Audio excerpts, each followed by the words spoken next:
The splendid play of the Cool Cat in that second quarter kept Ando on the bench, yung Japanese import. At dito sa third quarter, siya na-starting, Eric. Yun na nga, because that second quarter was really the big story for Meralco. Jared Dillinger opens up the scoring with a long bomb. 3-point shot na hatid sa atin ng PLDT Home DSL triple play plans. Tuloy-tuloy pa rin dito ang pag-init ni Jared Dillinger pag galing in the second period alone. Coach Norman really yung talagang na-appreciate niya yung laro ni Mike Cortez in the second period. That's why dito siya pa rin nagdadala for Meralco. Fajardo could not collar that rebound. Cortez zigzagging his way into the paint.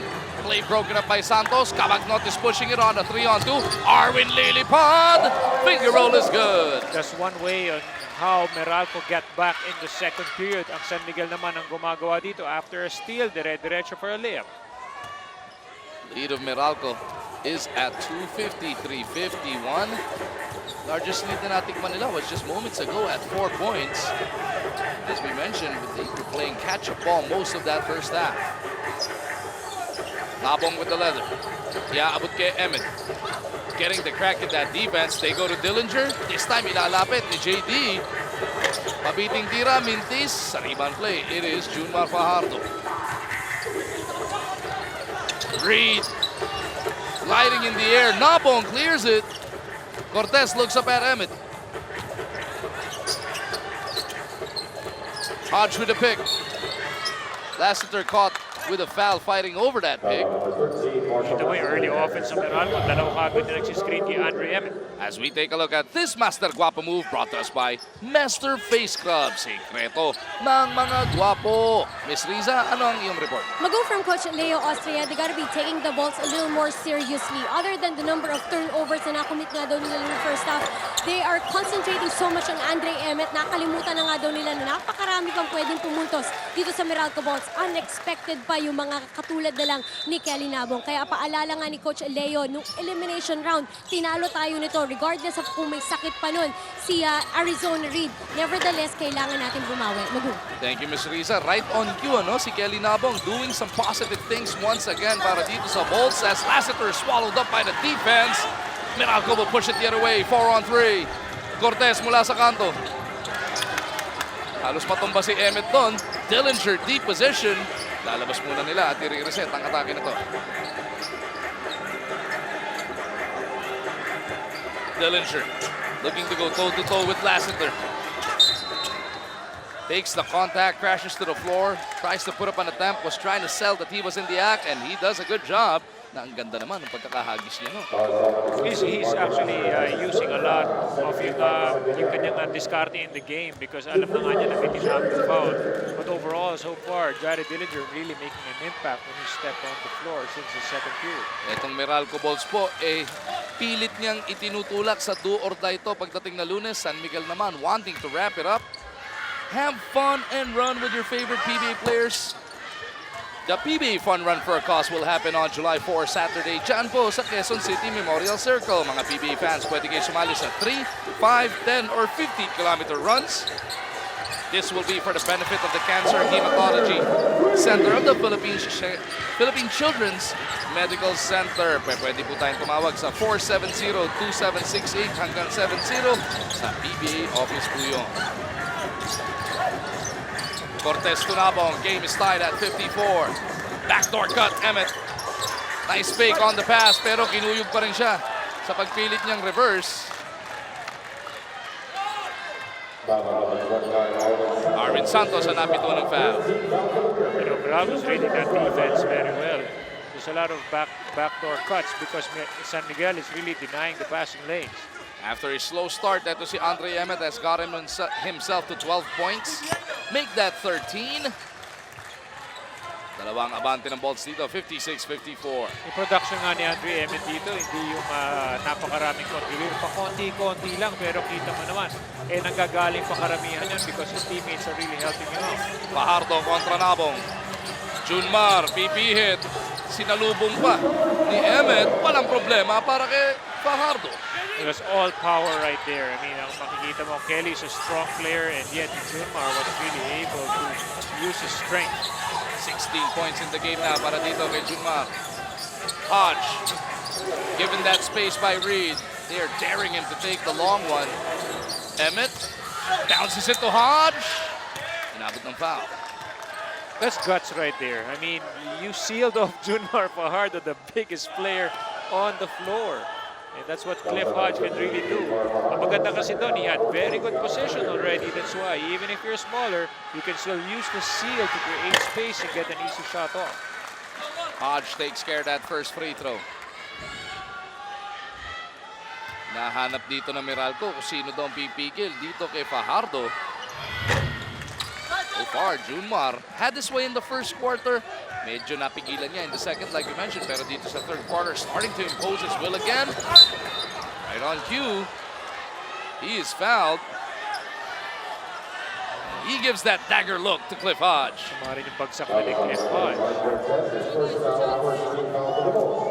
Cortez whistled for the personal. Pero we were looking for some, pinakita natin tatlong player ang pwedeng dumipensa kay Junmar Fajardo so far. May dalawa pa lang yung nakikita natin at isa doon ay naging successful. Itong si Kelly Nabong so far. Mukhang pagbabasihan natin ay yung second period. Hindi naman pala dagger look. Chine-check ni Fajardo kung okay pa si Cliff. Ako talaga oh.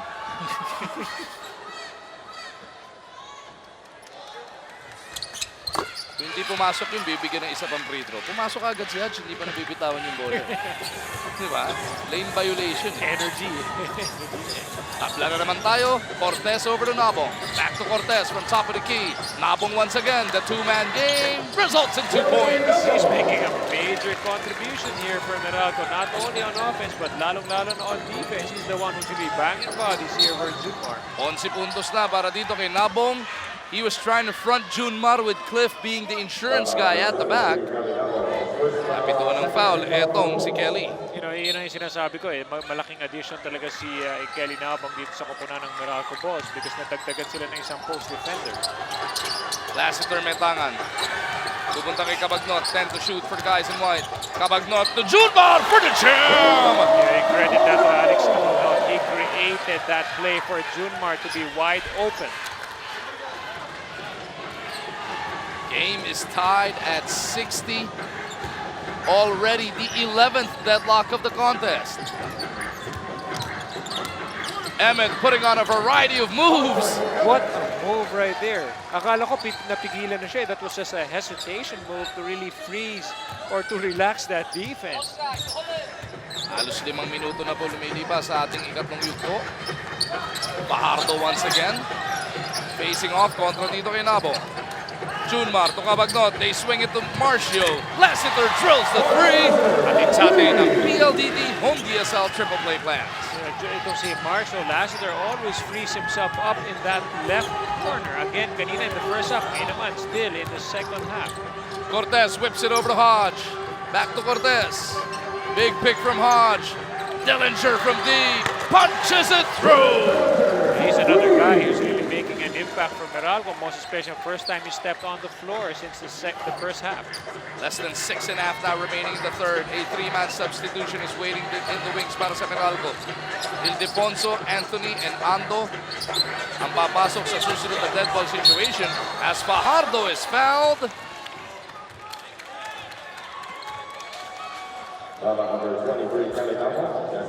Nabong whistled for second personal. Master Guapo move muna ang silipin natin dito. At sa atin na Master Face Club, sikreto ng mga guwapo. Riza, ano balita? Pasok na kasi si Danny ay timing na timing kasi kakwentuhan ko kanina si Junmar Fajardo. At ang sabi nga niya, naaalala pa niya, nung una sila nagkakilala ni Danny ay sa Cebu. They played an exhibition game. Naging magkakampi nga sila sa PBA sa Petron at ngayon, magkalaban na. Ang sabi ni Junmar, laking pasalamat niya kay Kuya Idol. Yan ang tawag niya kay Danny dahil pinagtyagaan daw talaga siya para turuan. At ang sabi niya, if there's anything he learned from Danny other than the moves, yung pagiging hindi madamot. Kaya ang gagawin nga daw ni Junmar, kapag pumasok na sa PBA yung mga anak ni Danny ay siya naman daw ang magiging coach. Magun. Oo, nang maganda naman. Pay it forward. Oh, yun nga eh. Yung mga anak ni Danny ay maganda rin ang pinapakita in the school leagues. At ang lalaki rin ng mga anak ni Danny ay. Fajardo, 8 of 9 from the free throw line, really showing that touch. It's a big, there's something nice about the big man who can hit that free throw. Anthony, now with 9 points. At yung mga free throws si Junmar, even in clutch situations, who can ever forget the Senegal game kung saan pinasok ni Pardo yung mga free throw rin yan? Critical yun, most especially because a big man always gets fouled a lot. Junmar against Danny, they go to Lassiter. Bang! Marshall Lassiter again in that left corner. Lamang na naman ang SMB, 68-67. Ando with the leather. Pupunta kay Lakay, Danny I. Ildefonso, malamig pa off that bench. Goes to a backdoor cutting Dillinger. Play is broken up by Lassiter.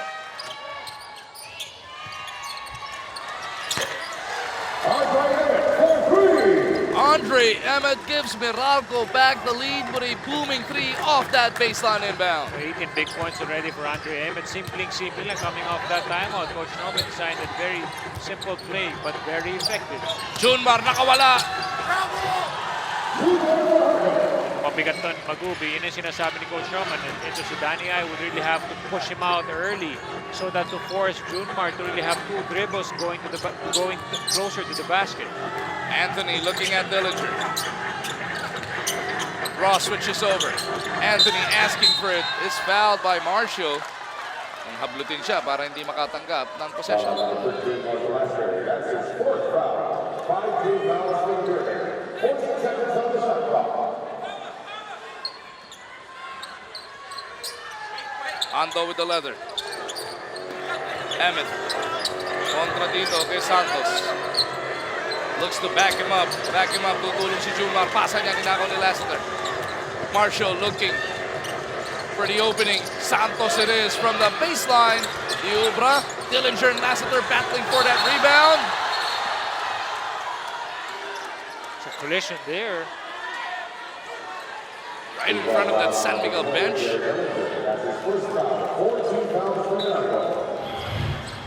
Big intensity right there being shown by those two players trying to get hold of that basketball. Lassiter with the leather. Dillinger na naman pantay niya. Naiwan din sa pick. Marshall leads in. And he is having a ball game with Dillinger here. Grabe yung pinapakita yung contribution ni Marshall Lassiter. We're talking about Junmar Fajardo a lot, but silently the Marshall really making a lot of baskets already. 16 in the game para kay Lassiter. 18 naman para kay Dillinger.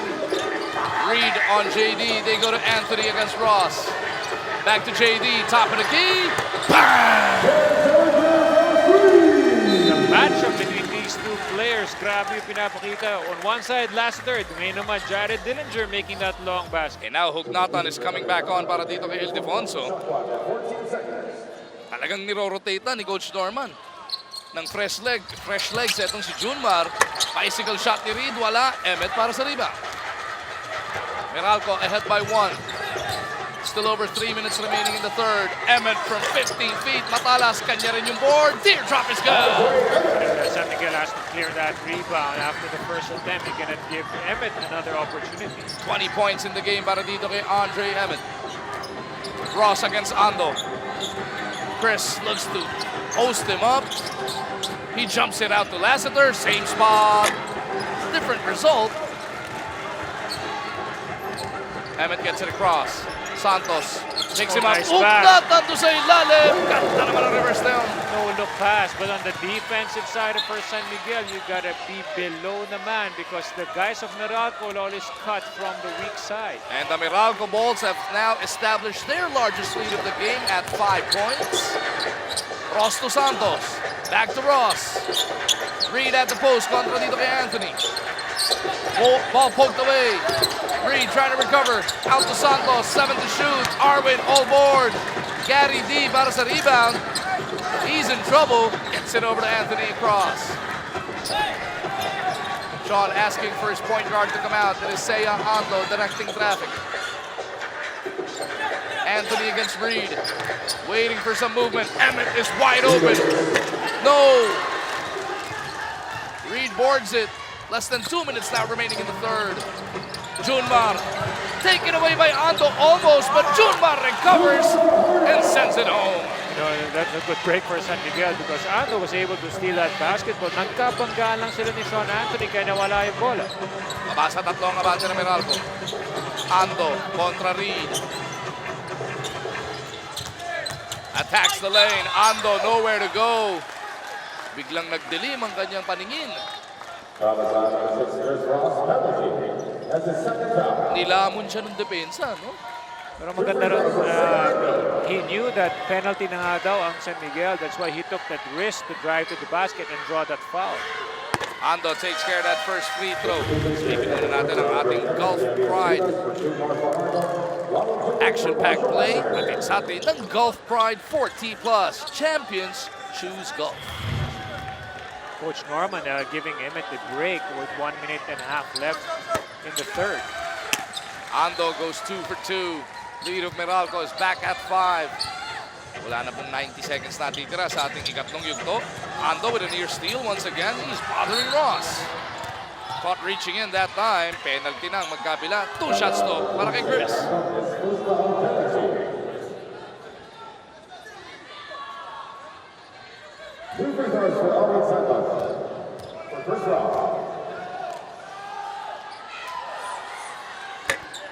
Mintis yung una para dito kay Ross.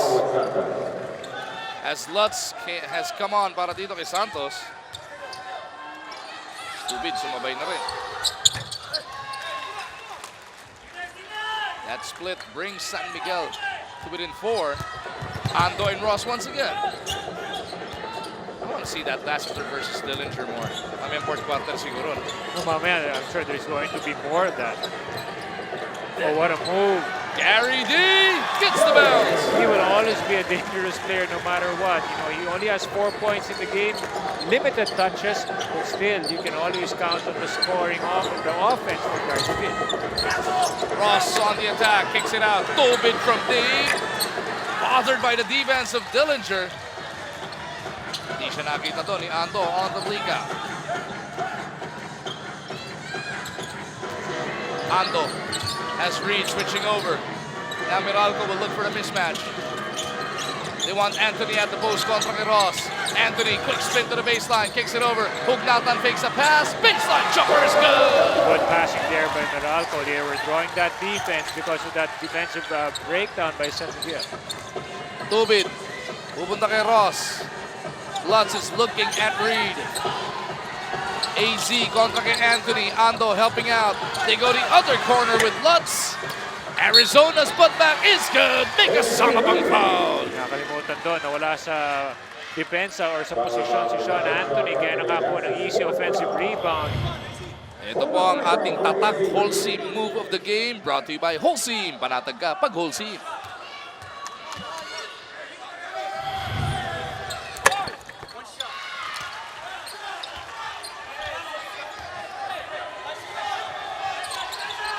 .83-78. Pressure in the backcourt being applied by SMB, forcing Anthony to be the one to get it across. 4 seconds na lang natitira sa third. El Granada making his move, running into traffic. In this explosive matchup coming up, walang bibitiw. Ito po ang ating PBA Sabado Night's Quarterfinals edition.